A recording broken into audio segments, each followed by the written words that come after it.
Welcome back to our 40 Days of Prayer. We're on day number 8 of our series. And if you look in your journals, you'll see we're in Psalms 119, verse 57 through 64.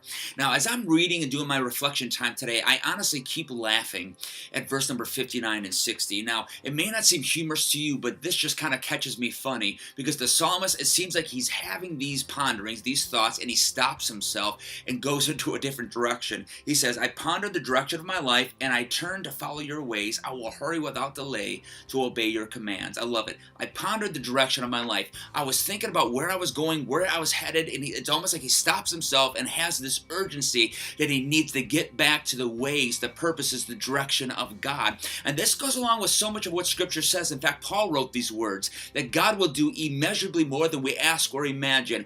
All of the things that are in our imagination, all of the things that we can conjure up from our own emotions, God can do so much more, so much greater than what we can conceptualize, what we can imagine. Why not would we stop ourselves when we think of all the dreams and aspirations we have? Why not stop and turn toward God, whose ways are higher, his thoughts are higher? Man, the things that he wants to bless us with are always more higher than what we can ever expect or even pray.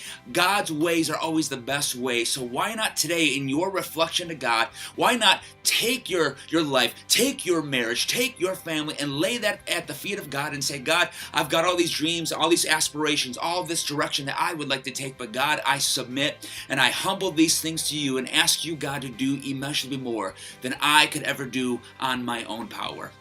Boy, it's a tough thing and it's a challenging thing, but I believe that if we will take that step of humility and faith in God, that God will blow our minds with what he's going to do in and through our lives.